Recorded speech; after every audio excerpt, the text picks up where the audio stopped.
Hey everyone, Chris Mack coming at you today with the McFarlane Toys DC Multiverse Red Hood Joker Collector's Edition action figure. When this first came out, I was on the fence until I found out something that just made me fall in love with it, and I've been just enjoying this figure since. If y'all are amped for it, as I always say, please first and foremost support your local comic shop or wherever it is like to get your action figures and comics. If not, at the time of this recording, it is still available on Amazon. Unfortunately sold out on McFarlane's site. So you can see here it says McFarlane Collector's Edition. Has the cool DC Multiverse logo that we've all gotten accustomed to. Nothing really on the top. The one thing that irks my gherk, and you may want to be careful with Amazon, is the box came damaged. I don't know what the fulfillment services are thinking, but I'll let it go. I'd rather the box be damaged rather than the figure. Love on the side again. That nice, what do you call it? Silver reflection. You can barely see it on the camera, but it says McFarlane Collector's Edition, Red Hood Detective Comics. On the back, we get that gorgeous cover from, 168? Yeah, 168. It says, "Who the man behind the Red Hood?" So I'm glad that they used this Silver Age cover. Looks absolutely spectacular. I think it was Bill Finger that did the cover of that one. If I'm wrong, let me know down in the comments. But nonetheless, to have this on the back, hell yeah. On the side, just the regular window. And then we see the Red Hood there. Nothing really on the bottom. So with that said, is this figure as awesome as I'm gushing about?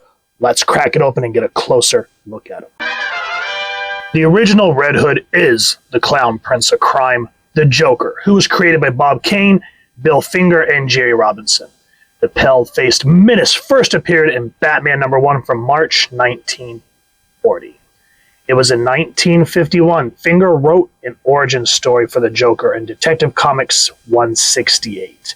This concept introduced the characteristics of him formerly being the criminal Red Hood and his disfigurement as the result of falling into a chemical vat.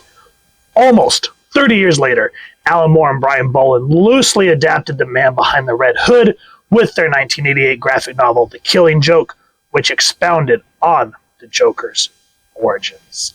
Jack is depicted as a failed comedian who adopts the identity of the Red Hood to support his pregnant wife, who later in the book tragically perishes in a household accident. Red Hood is confronted by Batman at the chemical plant. He flees by jumping into the chemical vat and swept through a pipe leading outside. He discovers the chemicals have permanently bleached his skin chalk white, stained his lips red, and dyed his hair green. His disfigurement, as well as the death of his family, drives him completely insane and marks the birth of the Joker. In the New 52, Scott Snyder's 2013 Batman Zero-Year event hinted that the pre-disfigured Joker was a criminal mastermind leading a gang of Red Hoods. We went over the DC Collectibles version a while back, so I'll make sure to leave a card here in the review. Now, for this figure, let's move him out of the way and talk about the accessories that he comes with. What I like about these collector editions, I mean, yeah, it's kind of hokey, but it's a card stand, essentially, is what this thing is. And, you know, it is what it is. But for those that like to put their figures in display cases or on their shelves, this is definitely something you want to use. You can put your card in there, and it stays relatively secured, and you can just put it right next to your figure, which is a really cool idea. So as you can see the card, I'll get a close-up so you can check out the cover at your convenience, as well as the read-up on the back. And again, I'm glad that they used the comic book artwork for these particular versions, because when they were starting to use their stock action figure photography, it was just kind of killing the buzz of these. Now, of course, DC, being the pain in the butt that they currently are, has done that gun ban. So, unfortunately, the Red Hood does not come with a gun per se. We'll get to that in a minute. But he does come with this badass, I don't know if it's like a pickaxe. Even though the gunmetal gray on it looks awesome, I wish that they would have put the hammer, not the hammer, but the handle in like a dirty brown raggish kind of way like they did the DC Collectibles version.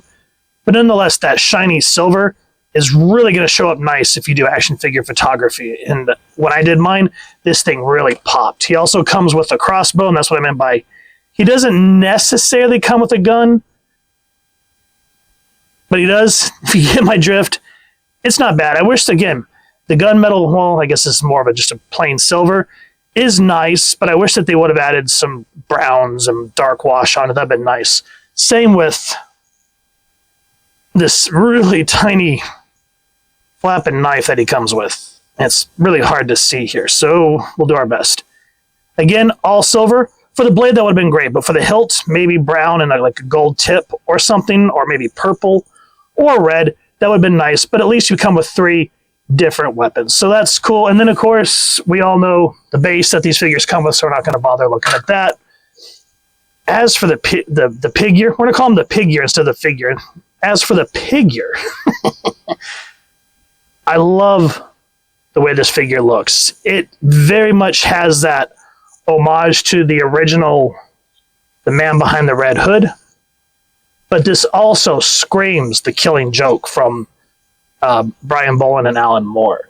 What I like more, and this is what really sold me on this figure, when I saw it was released, I was like, it's probably going to be another one of those figures that has the agitating, fat, hard plastic capes.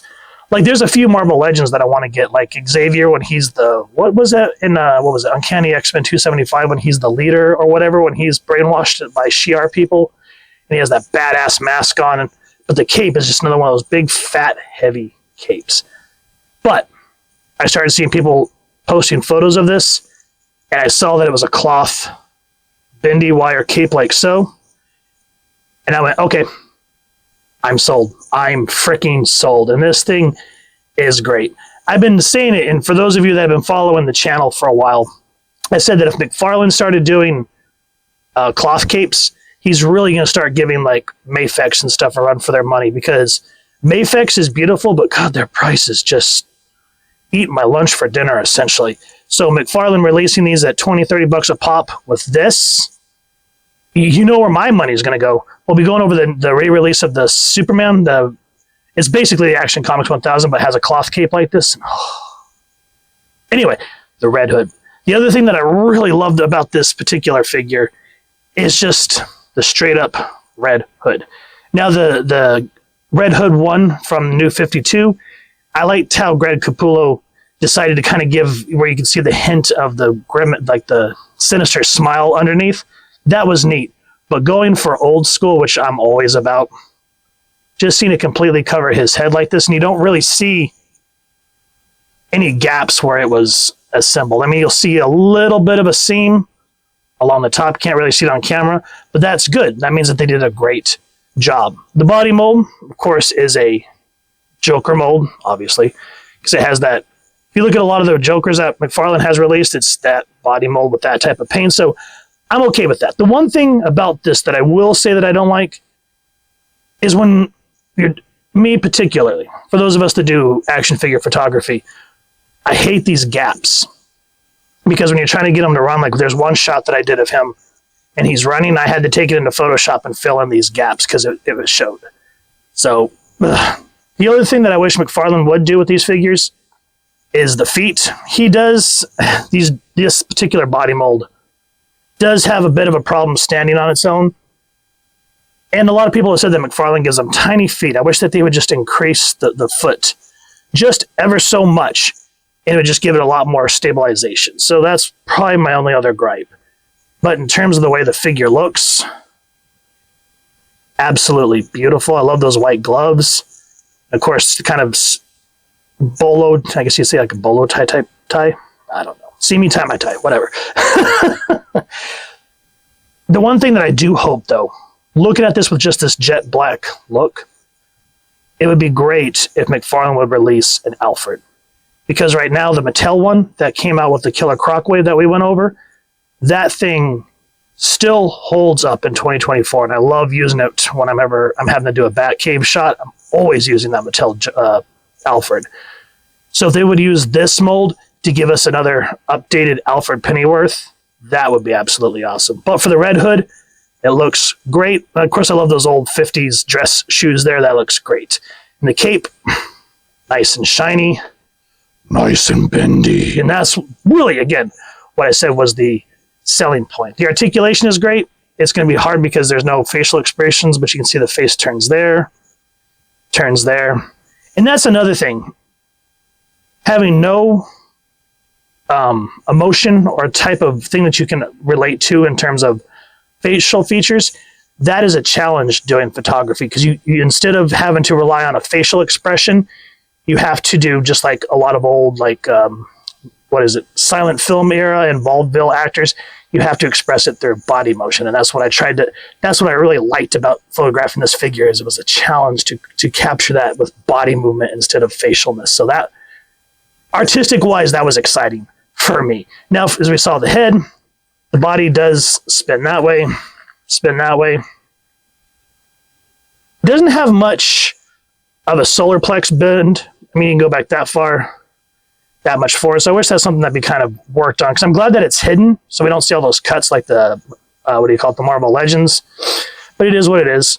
And then the arm, of course, 360, up, that way, that way.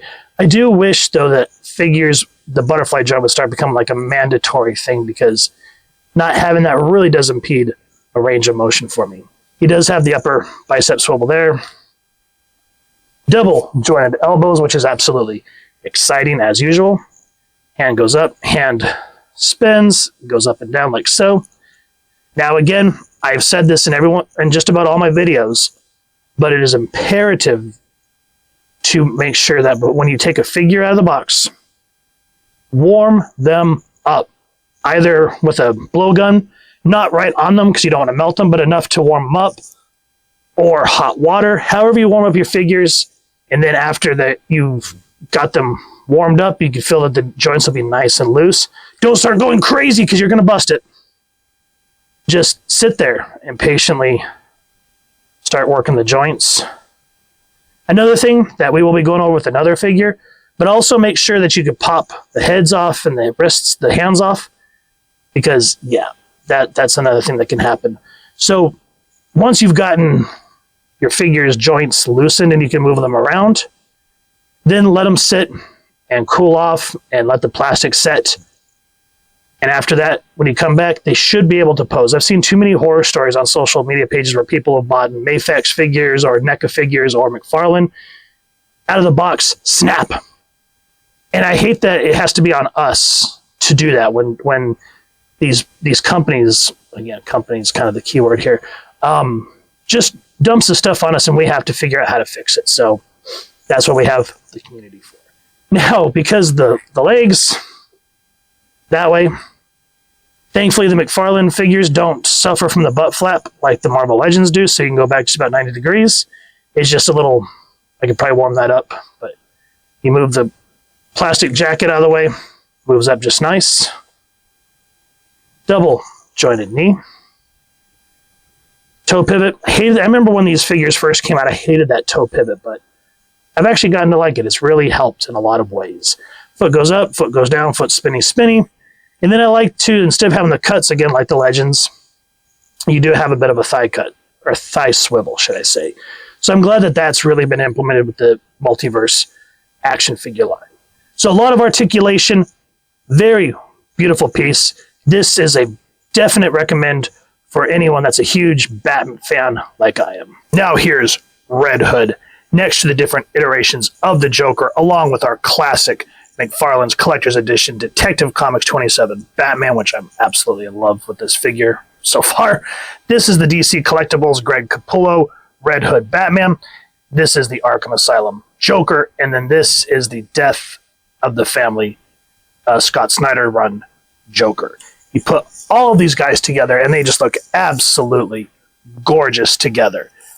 I actually do like the larger version when McFarlane is doing. I didn't like it when it first came out, but these 7 inches, I feel like it gives it more character in my personal opinion.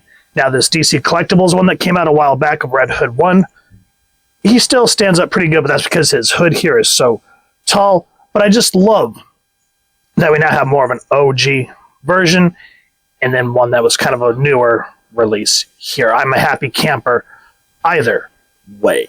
What do you guys think? The one thing that I've got to say for sure is I'm glad that we're finally starting to get the bendy wire capes and get rid of those nasty, fat, flappy capes. I hated those things.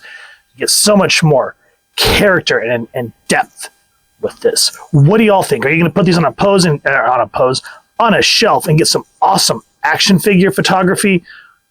Let us know what you guys plan to do. We'd love to see photos over on the socials. Now here's Harley next to her pudding, and putting this DC Collectibles up against this McFarlane scales so freaking well and looks so awesome. Yes, it's not Joker per se, but nonetheless, you want to do something different on the shelf, guys, these two figures are going to look absolutely gorgeous next to one another. So, minus the few design flaws aside, ever since I picked up this Red Hood, I've just been giddy and just could not get enough of photographing this awesome piece. So if you've enjoyed what you've seen, please first and foremost support your local comic shop or wherever there's like to get your action figures and comics and grab this piece or the places that we talked about at the beginning of the review. Speaking of, if you have enjoyed this review, really would appreciate if you take a moment to like, share, and subscribe. Helps the channel more than you could possibly know. And if you don't mind hitting that fancy little pudding bell next to subscribe, that way I can upload content, you guys get notified, come to the channel, and I love talking with you all and hearing your thoughts and feedback down in the comments or the socials, which I'll make sure to leave the links down in the description. So with all that said, photo slideshow coming up next. Hope y'all continue to have an absolutely amazing day reading, and happy hunting, everyone.